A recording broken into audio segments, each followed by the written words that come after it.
자, 시청자 여러분들 반갑습니다. 얼음사이다입니다. 오늘은 경제에 관한 배경 지식을 우리가 함께 늘려보는 시간을 가져보도록 하겠습니다. 자, 오늘 영상의 주제는 바로 삼성입니다. 이 삼성이라고 하는 기업이 한국 국내 경제에서 얼마나 큰 역할을 차지하고 있는지, 그리고 또 삼성이 해외 다른 나라에 나가면은 어떤 대우를 받는지, 어떤 클래스로 얼마나 극진한 대접을 받고 있는지, 이 두 가지 모두를 제가 오늘 확실하게 한번 짚고 넘어가 보려고 해요. 자, 삼성전자라고 하면 일단 명실상부한 우리나라 최고의 대기업이죠. 20살 이상 성인 국민들 중에서는 모르는 사람이 없을 겁니다. 자, 지난 1월 달에 우리나라 국민들 개인들이 삼성전자 주식을 무려 10조 원 이상 쓸어 담았다라고 합니다. 자, 삼성이 성장하면은 국민들의 국부도 함께 증가하는, 삼성이 성장하면은 국민들도 함께 돈을 벌게 되는 구조가 되어가고 있는 거죠. 지금 국가를 믿을 수가 없고 국민연금도 믿을 수 없는 시대에 국민들에게 어떤 마지막 보루, 든든한 노후 자금이 되어가고 있는데, 저는 이런 관점 하나에서만 국한지어 보더라도 저는 정말로 자신 있게 삼성의 성장은 곧 우리 대한민국 국가, 국부 전체의 성장이라고 생각하고 있는 사람입니다. 삼성의 성장은 곧 국가의 성장입니다. 자, 그런데 정작 이런 삼성이 국내로부터 받고 있는 대접은 형편없기 그지없습니다. 툭 하면은 오라가라 불러내고, 지들이 필요하면은 돈 뱉어내라 그러고, 세금 뱉어내라, 뭐 뜯어먹을 거 없나, 우리 사람 한 자리 밀어넣을 구석 없나, 뜯어먹기 바쁘다라는 겁니다. 저는 삼성이 가지고 있는 가장 큰 미래의 적은 다른 게 아니라 바로 우리나라의 미개한 정치 수준, 정치 리스크라고 생각을 합니다. 자, 삼성이 올해 초 주주들에게 뿌린 배당금의 총액이 여러분들 얼마인지 아십니까? 놀라지 마세요. 무려 13조 원 규모라고 합니다. 1년에 13조가 넘는 배당금을 주주들에게 뿌린 거예요. 그리고 앞으로 3년 동안 1년에 거의 10조 원에 가까운 돈을 주주들에게 배당금으로 뿌릴 계획이라고 합니다. 알다시피 지금 일반 평범한 국민들 중에서도 크고 작게 삼성전자 주식을 저마다 갖고 있는 분들이 굉장히 많습니다. 그 수십 수백만 명의 국민들에게 각자의 지분율에 맞춰서 그 연 10조 원이 넘는 돈을 이렇게 뿌려주고 있다라는 겁니다. 진정한 사회 환원이죠. 있는 국부도 갉아먹기에 급급한 흡혈귀 같은 한국의 정치인들에 비하면은 진짜로 애국하고 있는 건 바로 이런 식으로 수출 기업인들이라는 겁니다.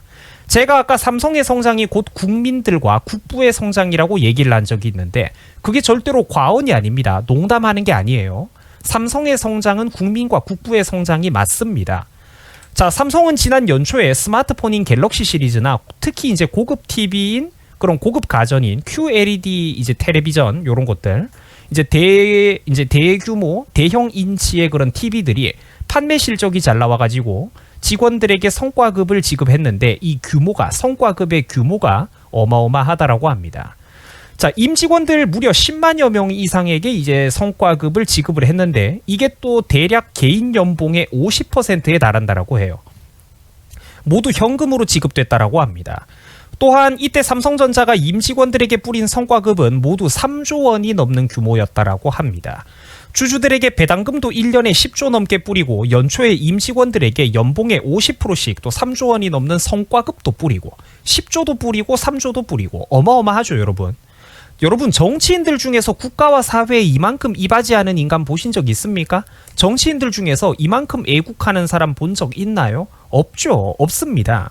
이 3조 원이라고 하는 돈은 삼성전자가 벌어들인 1년 전체 영업이익의 거의 10%에 가까운 금액이라고 합니다. 정확히는 이제 6에서 9% 왔다 갔다 한다라고 해요. 영업이익의 약 10분의 1 정도를 뚝 잘라가지고 성과급으로 직원들에게, 임직원들에게 뿌리고 있는 겁니다. 삼성 직원들이 받은 이 성과급은 우리나라 국내에 다시 뿌려지게 될 거고, 이것들은 얼어붙은 자영업자들과 내수 소비 경제 활성화에 큰 기여를 하게 될 겁니다. 여러분, 이런 게 바로 진정한 의미에서 말하는 그 어떤 낙수 효과 같은 거 아니겠습니까? 제가 계속 강조하지만 삼성의 성장이 국부 전체의 성장과 이어진다고 말한 거는 농담이 아닙니다. 자, 삼성의 1년 매출액이 여러분들 대략 1년에 230조 이상의 돈을 벌어들입니다. 이 100조, 200조라고 하는 단위의 액수는 어지간한 중진국가의 1년 국가 예산과 맞먹거나 더 많을 수도 있습니다. 또 삼성이 창출해내는 1년 영업이익은 대략 30조에서 40조 가까이 왔다 갔다 하는데, 내년에는 특히나 그 영업이익이 대략 55조 원대로 추산된다라고 합니다. 자, 말 그대로 여러분들 천문학적인 돈이죠. 기업 하나가 1년에 매출액도 아닌 영업이익을 50조가 넘게 벌어들입니다. 상상을 초월하는 돈이죠. 천문학적인 돈입니다. 삼성 하나가 우리나라 전체적으로 봤을 때 해외에서 벌어가지고 국내로 들고 들어오는 돈이 어마어마하다라는 거예요. 저 돈이 실제로는 다 국내에서 80% 이상 풀리는 거죠. 또 작년 기준으로 봤을 때 삼성이 우리나라에 납부한 법인세 세수가 얼마냐면 10조 원이 넘는다라고 합니다. 여러분, 기업 하나가 국가에다가 1년에 대한민국 국가 재정에다가 다이렉트로 꽂아주는 직접세 세금만, 법인세 하나만 1년에 10조 원이 넘는 세금을 납부하고 있다라고 합니다. 여러분, 이거 상상이 가세요? 여기다가 직원들에게 월급 주는 것까지 합치면 얼마까지 늘어날까? 대한민국에서 경제 비중이. 세금 직접세만 1년에 10조 원이 넘게 대한민국 정부에다가 꽂아주고 있다니까, 삼성이. 1년에 10조. 우리나라 전체 법인세 세수의 약 5분의 1, 20% 가까이를 삼성 혼자서 납부하고 있다라고 합니다. 멱살 캐리를 하고 있는 거예요, 지금. 쉽게 말해가지고 나라 수준은 지금 브론즈 아이언 레벨인데 마스터 챌린저급인 삼성 형님이 혼자서 피토해가면서 멱살 캐리를 하고 있다라는 겁니다. 부실골 애들이 말이라도 잘 들으면 좋을 텐데 툭 하면은 국회에다가 불러내고 훈계하고 뭐 전문 경영인을 앉혀라, 언론의 스포트라이트 앞에 내세워가지고 창피를 주고 망신을 주고 구속을 하고 잡아놓고 뭐 하는 짓입니까? 훈수를 어마어마하게 두죠, 브론즈 아이언 애들이. 이쯤 되면은 이재용은 반부처님인 게 확실하다니까. 몸속에 그 한번 엑스레이 사진 찍어보면은 사리가 가득 들어찼을 거예요. 이런 인간들이 지금 국가 경영을, 그러니까 이 문정부 같은 인간들이 국가 경영을 다 박살을 내버리고 있는데도 나라가 어떻게든 간신히 굴러가고 있는 거, 게임이 터지지 않는 데는 다 이유가 있다라는 겁니다.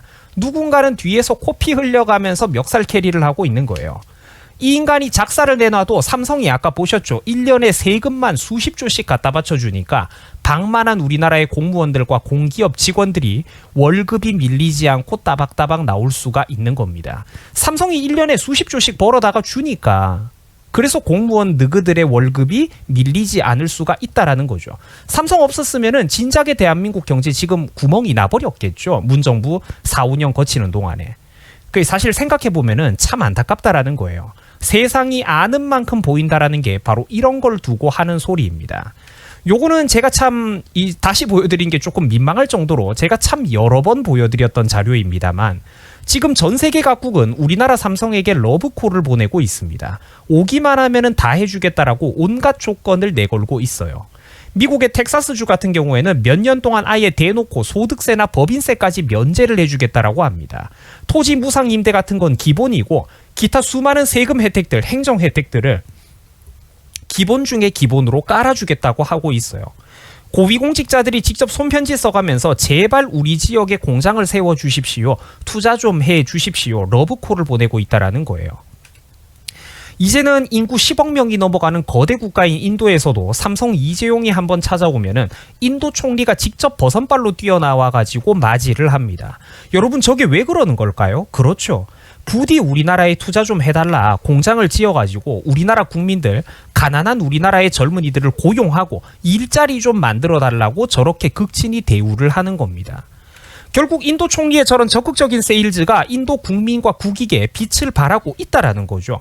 삼성전자는 인도에서 스마트폰 생산을 확대할 계획이라고 합니다. 당연히 사업할 만 나겠죠, 대우를 받는데. 향후 5년 동안 인도에서만 47조 원치 규모로 스마트폰이라든지 이런 기타 제조업 물건들을 생산할 계획이라고 해요. 어마어마하죠, 여러분. 시청자 여러분, 원래 같으면 저 천문학적인 금액 중에 반의 반이라도 우리나라에서 뿌려지면 얼마나 좋았겠습니까? 근데 이걸 가지고 국내 투자 안 해준다고 삼성 나쁘다고 하면은 그 진짜로 염치가 없는 거, 놀부심보죠. 국내에서 공장 짓고 일자리가 만들어져야 우리나라 청년들의 일자리가 만들어질 텐데 지금 한국의 꼬라지를 보면은 사업하고 투자하고 싶겠냐라는 겁니다. 우리나라에서 저런 일자리가 만들어졌으면은 얼마나 좋았겠어요. 내가 덩실덩실 춤이라도 추겠다니까? 나하고 아무 상관도 없는데도. 베트남 총리도 삼성 이재용이 찾아오면은 이렇게 버선발로 뛰어나와가지고 맞이를 해줍니다. 직접 1대1로 이렇게 독대를 해줘요. 삼성이 베트남에서 사업하다가 법률상 어떤 행정상에 이제 지루한 문제가 생기거나 혹은 상품을 생산하는 데 있어서 뭐 원료를 수출하고 수입을 하는 데 있어서 그 물건 통관 절차 같은데 어떤 문제가 발생할 경우 베트남 총리실에서 다이렉트로 그 문제를 바로바로 뚫어준다라고 합니다. 어떤 지루한 문제가 생길 때 행정상에 화끈하죠, 여러분. 베트남 총리실에서 한 기업을 위해서 다이렉트로 수출 수입하는 거 물건 이래 묻지마로 통과를 해준다니까. 기업이 사업하시기에 편하도록 불편하지 않도록 이익을 극대화할 수 있게 관이 모든 노력을 기울여가지고 적극적으로 서포트를 해주고 있다라는 겁니다. 여러분 잠깐 컴퓨터 게임 얘기 좀 해보자고요. 오버워치나 롤 같은 게임에서도 옆에서 보좌해주는 힐러들, 서포터들의 역할이 얼마나 중요합니까? 아무리 날고기는 이런 천재적인 딜러들이 있어도, 우수한 기업이 있어도 옆에서 똑똑하고 우수한 힐러가 보좌를 잘해주면은 그 위력이 극대화가 된다라는 거죠. 시너지 효과가 난다라는 겁니다. 그러니까 뭐 잘 할 줄 모르면은 그냥 힐만 키고 옆에 붙어 있으란 말이야. 그것만 해도 충분히 1인분을 할 수가 있다라는 거죠. 베트남 같은 나라도 저렇게 열심히 정치인들이 국익을 위해 가지고 세일즈맨의 빙의해서 열심히 저렇게 뛰어다니고 있는데, 갖고 있는 것도 제대로 활용할 줄 모르는 우리 한국의 정치인들을 보면은 이 진짜 눈물이 앞을 가리지 않습니까? 해외 다른 나라들은 저렇게 열심히 해외 기업들에게도, 자기 나라 기업이 아니라 해외 기업에게도 저렇게 열심히 국내에 투자해달라 극진히 대우를 하고 대접을 하는데, 우리나라 현실을 여기 한번 보세요. 우리나라에서는 혜택은커녕 삼성이 정치권과 공무원들로부터 온갖 갑질을 다 당하면서 뭐 뜯어먹을 거 없나 기웃거리고, 심지어 전기 인프라 시설을 까는데 이거를 한전이 뚫어주는 게 아니라 온갖 행정 절차 따지고 예산 따지고 이렇게 절차 따지느라 늦어가지고, 일하는 속도가 늦어가지고 삼성이 자부담으로 750억 원을 떠안고 송전탑 공사를 하고 있다라고 합니다. 여러분 이게 말이나 됩니까? 얼마나 이게 현타가 오는 일입니까? 여러분들이 만약 삼성의 대주주이자 오너라면은 어떤 나라에서 공장 짓고 사업을 하고 싶겠어요? 답 나오잖아, 솔직히. 이런 나라에서 사업하기 싫겠죠. 삼성의 투자를 받아낸 이런 베트남은 그래서 그 달콤한 과실을 누리고 있습니다. 삼성의 투자를 받아낸 베트남은 해마다 눈부시게 경제가 성장하고 있어요. 삼성 공장은 베트남 전체 GDP의 20% 이상을 생산하고 있다라고 합니다. 어마어마하죠.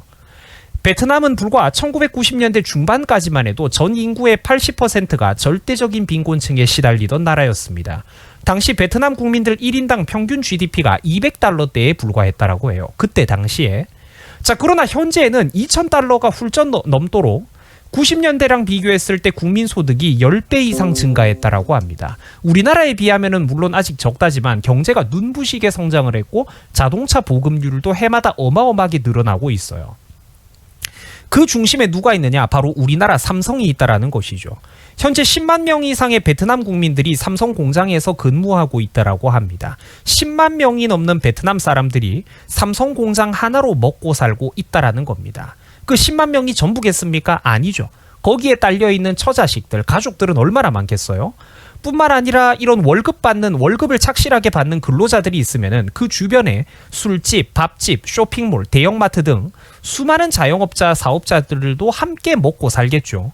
시청자 여러분, 바로 이렇듯 기업이야말로 현대 자본주의 사회에서 그 열매이자 꽃, 경제의 중심이라는 겁니다. 기업이야말로 경제의 중심입니다.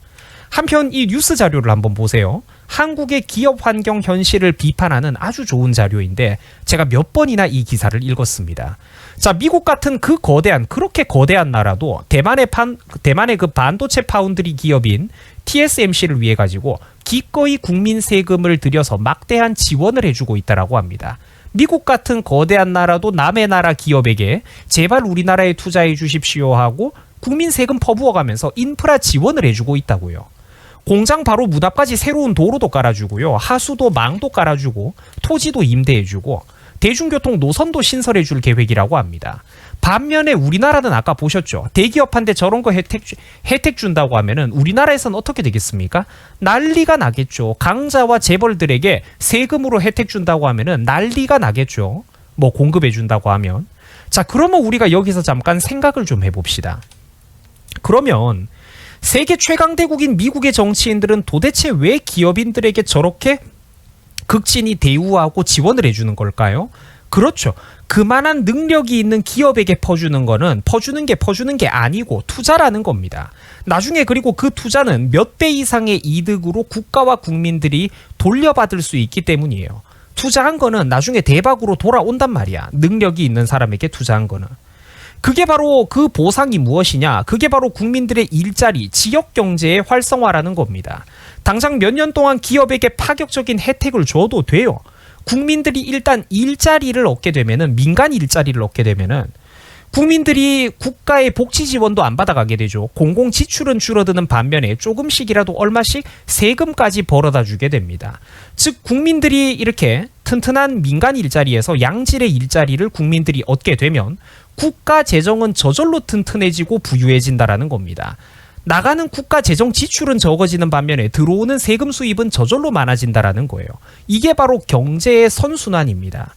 그런데 세계 최강대국의 정치인들도 이렇게 기업을 극진히 대우하고 있는데 도대체 한국의 정치인들 따위가 왜 감히 기업인들에게 상전 행세를 한단 말입니까? 누가 실제로는 국가 경제를 이끌어가는 상전들이죠? 잘못되어도 뭔가 한참 잘못되었다라는 겁니다. 사랑하는 우리 유튜브 시청자 여러분, 역사의 수레바퀴라는 것은 시간이 흐른다고 해서 절대로 저절로 진보하는 게 아닙니다. 현재를 살아가는 우리가 어리석은 선택을 한두 번만 잘못 내려버리면 얼마든지 이 사회 전체의 수레바퀴, 거대한 수레바퀴는 뒤로 후퇴하고 퇴보해버릴 수도 있다라는 것입니다. 자, 시청해 주셔가지고 대단히 감사드립니다. 여러분 고맙습니다.